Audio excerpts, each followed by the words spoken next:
Mga kababayan, mukhang hindi na talaga nagpapahinga ang ating Philippine Air Force dahil muling lilipad ang mga FA-50 Fighting Eagle ng Pilipinas patungo sa Australia para sa isa na namang napakahalagang international military exercise.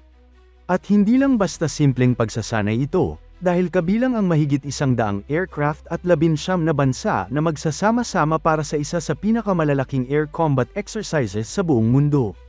Ano nga ba ang ibig sabihin nito para sa ating Air Force?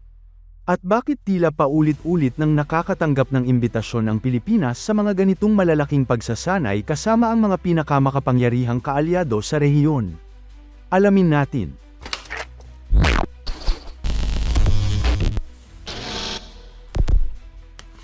Opisyal nang kinumpirma ng Australian Department of Defence na kabilang ang Philippine Air Force sa mga bansang lalahok sa Exercise Pitch Black 2026 na gaganapin sa Northern Territory ng Australia mula July 20 hanggang August 7.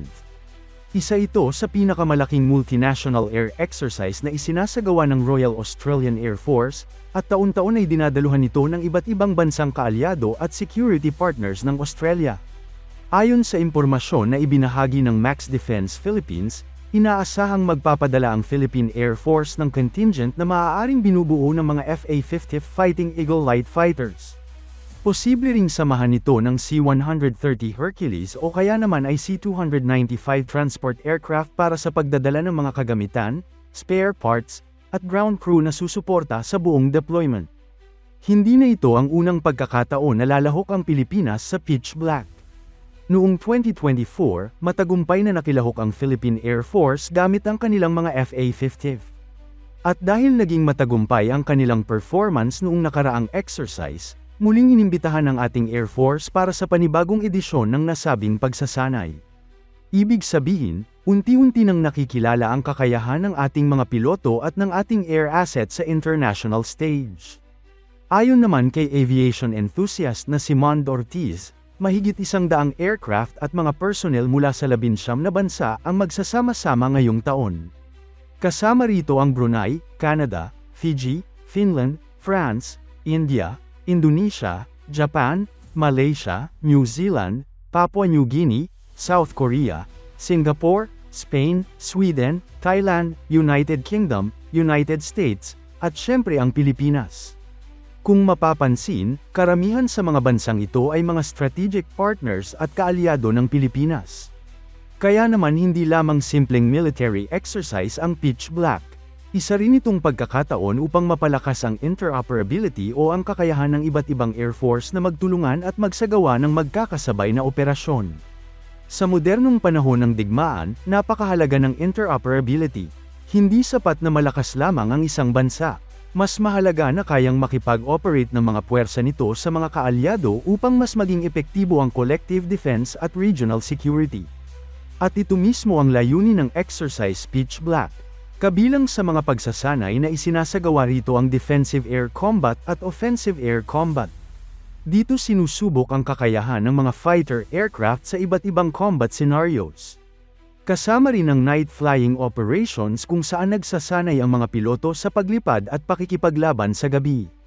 Mayroon ding large force employment missions kung saan sabay-sabay na nagsasagawa ng operasyon ang maraming aircraft.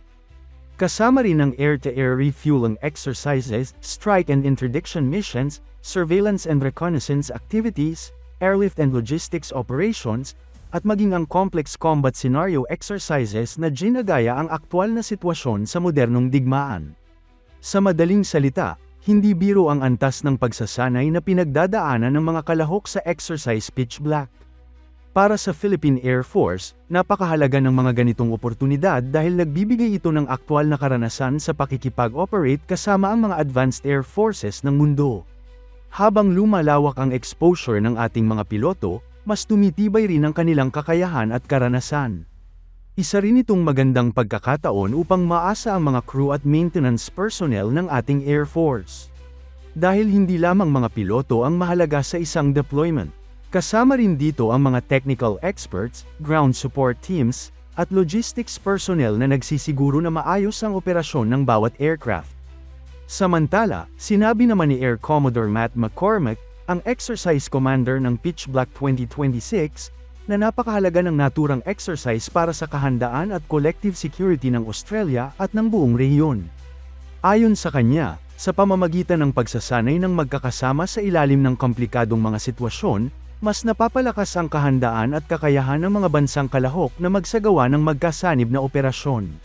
Dagdag pa niya, ipinapakita rin ito ang kanilang kolektibong pangako sa pagpapanatili ng katatagan at seguridad sa Indo-Pacific region.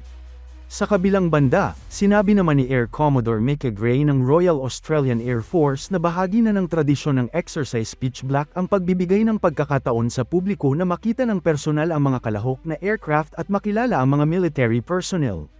Magkakaroon ng Mindale Beach Flying Display at RAAF Darwin Open Day kung saan maaaring makita ng malapitan ng mga residente, turista, at aviation enthusiasts ang iba't ibang military aircraft na kalahok sa exercise.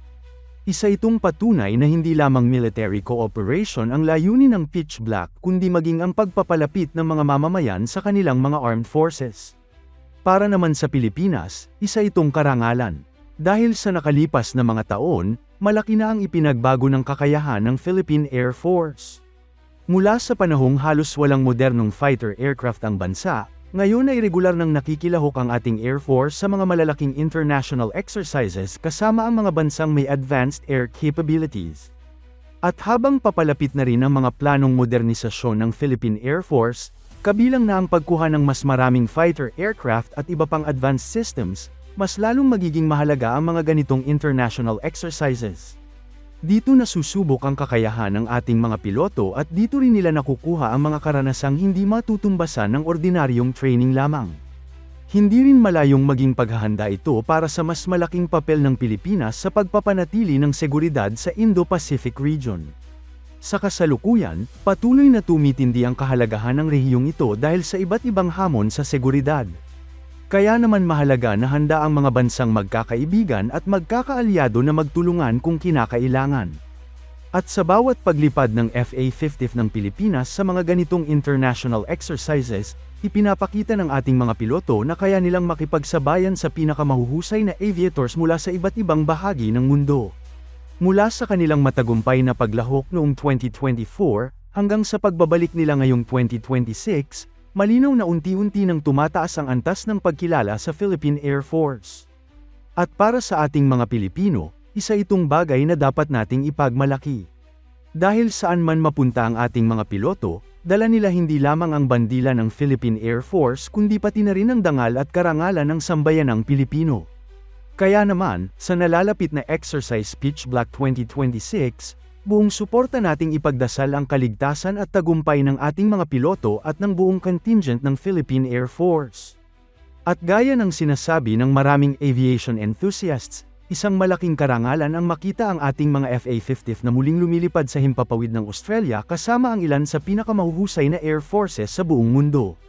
Muli, ito na naman ang patunay na ang Philippine Air Force ay patuloy na lumalakas, patuloy na umuunlad, at patuloy na nagbibigay ng karangalan sa bansang Pilipinas.